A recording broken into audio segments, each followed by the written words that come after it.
सेतू अभ्यास इयत्ता तिसरी मराठी शैक्षणिक वर्ष 2026-27 घटक 4 आकलनासह वाचन. घटक 4 आकलनासह वाचन यामध्ये अध्ययन निष्पत्ती, अध्ययन क्षेत्रे, अध्ययन साहित्य दिले आहे.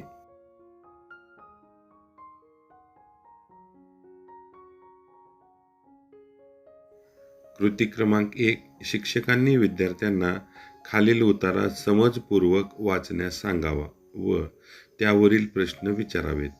भारत देश आपल्या सगळ्यांचा देश. भारतात उंच पर्वत आहेत, घनदाट जंगले आहेत, लहान मोठ्या नद्या आहेत, नद्यांकाठी गावे आहेत, गावात लोक राहतात.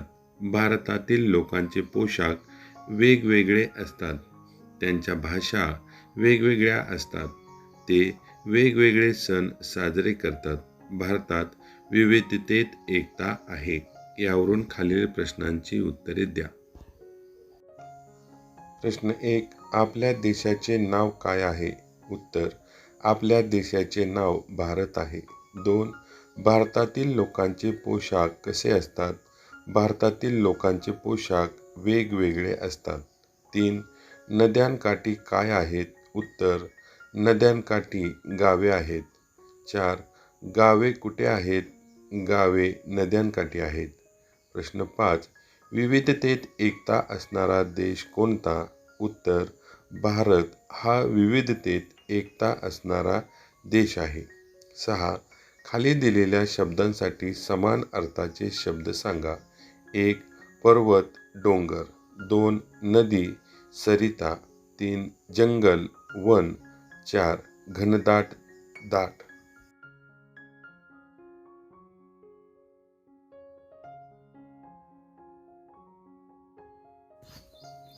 कृती 2. शिक्षकांनी विद्यार्थ्यांना खालील कविता समजपूर्वक वाचण्यास सांगावी व त्या खाली दिलेले प्रश्न विचारावेत.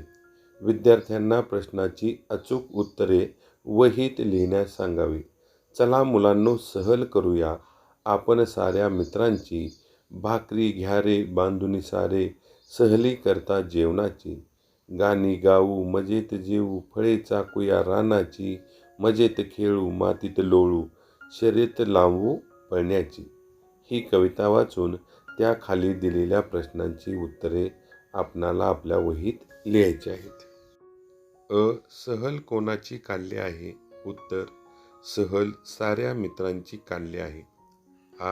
शर्यत कशाची लागणार आहे? उत्तर: शर्यत पळण्याची लागणार आहे. सहलीला गेल्यावर सारे मित्र काय काय करणार आहेत? उत्तर: सारे मित्र गाणी गातील, मजेत जेवतील, रानातील फळे चाखतील, खेळतील आणि मातीत लोळतील. सहलीला जेवणासाठी मुले काय आणणार आहेत? उत्तर: सहलीला जेवणासाठी मुले भाकरी आणणार आहेत.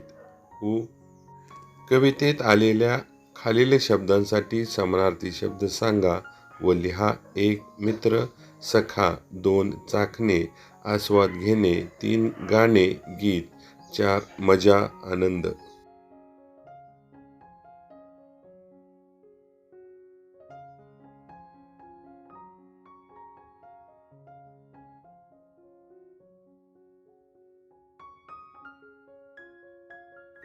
वाचनालय.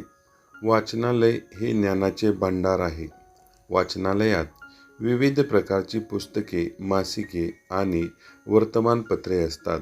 विद्यार्थी वाचनालयात जाऊन नवीन माहिती मिळवतात. वाचनामुळे ज्ञान वाढते आणि भाषेचा विकास होतो. प्रत्येकाने नियमितपणे वाचनाची सवय लावली पाहिजे. नमुन्यासाठी हा आपण परिचय घेतला आहे. त्यावर आधारित खालील प्रश्नांची उत्तरे आता आपण पाहूया. प्रश्न पहिला आहे: मजकुरातील किमान 5 अपरिचित शब्द. वाचनालय, ज्ञान, मासिके, नियमितपणे, विकास. या ठिकाणी विद्यार्थ्याच्या अनुभवानुसार यातील शब्द अपरिचित आहेत की नाही हे ठरू शकते. प्रश्न दुसरा आहे: शब्दांवर चर्चा. वरील शब्दांचा अर्थ समजून घेणे आणि त्यांचा वाक्यात उपयोग करणे. यावर चर्चा करता येईल. प्रत्येक शब्दांसाठी 2 ते 3 सोपे पर्यायी शब्द. 1. वाचनालय, ग्रंथालय किंवा पुस्तकालय. 2. ज्ञान, माहिती किंवा विद्या, मासिके, नियतकालिके, मासिके, पुस्तके. 4. नियमितपणे, रोज, सातत्याने. 5. विकास, प्रगती, उन्नती. प्रश्न 4. पर्यायी शब्द वापरून वाक्ये. 1. आमच्या गावात मोठे ग्रंथालय आहे. 2. शिक्षणामुळे विद्या मिळते. 3. मी दर महिन्याला नियतकालिके वाचतो. 4. मी रोज अभ्यास करतो. 5. देशाची प्रगती सर्वांनी मिळून करावी. प्रश्न 5. वर्गासमोर सादरीकरण. मूळ शब्द, पर्यायी शब्द. वाचनालय, ग्रंथालय, पुस्तकालय. ज्ञान, माहिती, विद्या, मासिके, नियतकालिके. नियमितपणे, रोज, सातत्याने. विकास, प्रगती, उन्नती. कृती क्रमांक 4. शिक्षकांनी विद्यार्थ्यांना खालील माहिती फलक मोठ्याने वाचण्यास सांगावे. त्यावर आधारित कृती सोडवून घ्यावी. सामान्य ज्ञान. करवंद. करवंद हे आपल्या राज्यात सगळीकडे आढळणारे एक काटेरी झुडूप आहे. उघडी माळराने आणि डोंगराळ भागात वाढणाऱ्या या झुडपाला चवदार फळे येतात. फळांचा रंग, आकार किंवा चवीवरून करवंदाला कडू करवंद, लिंबू करवंद, लेंडी करवंद, पांढऱ्या करवंद, किरी करवंद अशी नावे दिली आहेत. करवंद पिकल्यावर काळी होतात, पण किरी करवंदे मात्र पिकून गोडसर झाली तरी रंगाने हिरवीच राहतात. यावरून खालील प्रश्नांची आपणाला उत्तरं द्यायची आहेत.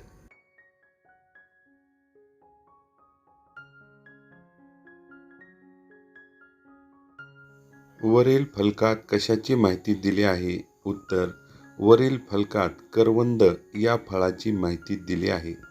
2. वरील माहिती फलकात आलेले करवंदाचे प्रकार कोणते? उत्तर: कडू करवंद, लिंबू करवंद, लेंडी करवंद, पांढरे करवंद आणि किरी करवंद. खालीलपैकी कोणते शब्द अपरिचित आहेत? त्याभोवती गोल करा.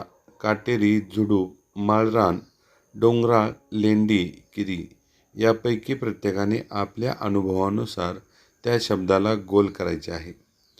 4 आहे, करवंद या शब्दाचा समानार्थी शब्द लिहा. उत्तर: करोंदा. काय ते सांग.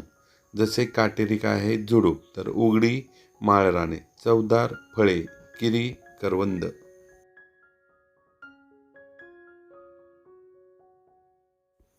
कृती क्रमांक 5. खालील सूचनांवरून काय बोध होतो ते विचारावे. 1. शांतता राखा. 2. स्वच्छता राखा. 3. येथे थुंकू नये.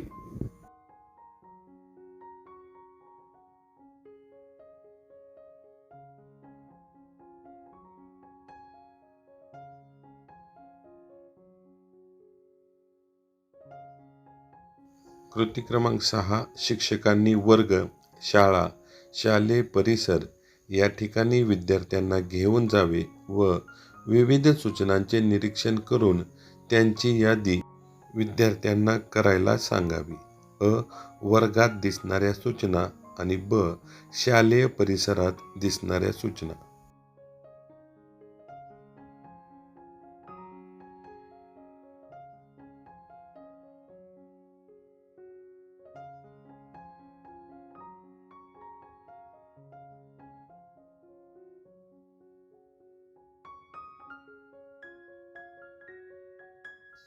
कृती 7. खालील बातमी विद्यार्थ्यांना वाचण्यास सांगावी. त्यावर आधारित कृती वहीत सोडवण्यास सांगावी.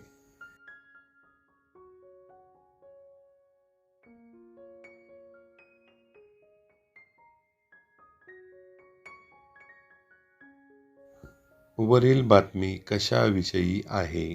उत्तर: वरील बातमी मुसळधार पावसामुळे वरोरा परिसर जलमय झाल्याविषयी आहे.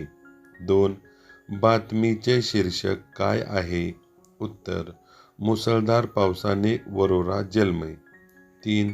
शीर्षकावरून तुम्हाला काय कळले? अशाच अर्थाचे दुसरे शीर्षक सांगा. उत्तर: शीर्षकावरून वरोरा येथे मुसळधार पाऊस पडून परिसर जलमय झाल्याचे कळते. दुसरे शीर्षक: जोरदार पावसाने वरोरा तुंबले.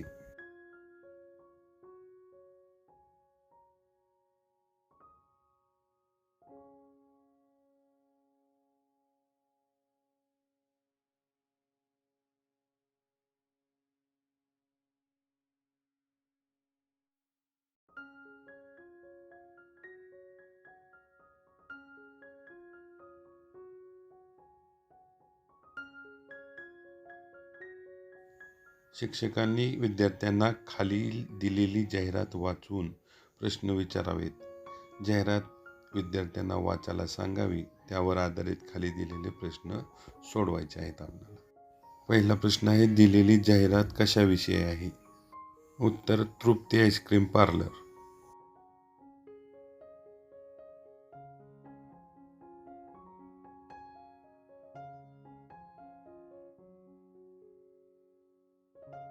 विद्यार्थ्यांना समर्पक शब्दांचा वापर करून खाली दिलेली कविता पूर्ण करण्यास सांगावे. पक्षी पाहू, फुलेही पाहू, वेगवेगळ्या रंगाची. त्यामध्ये काही दिलं नाही. शेवटी दिले, चित्रे काढू रंगीत रंगीत रानामधल्या गोष्टींची. या कवितेच्या मध्ये काही ओळी दिलेल्या नाहीत. आपणाला त्या कवितेच्या ओळी पूर्ण करायच्या आहेत.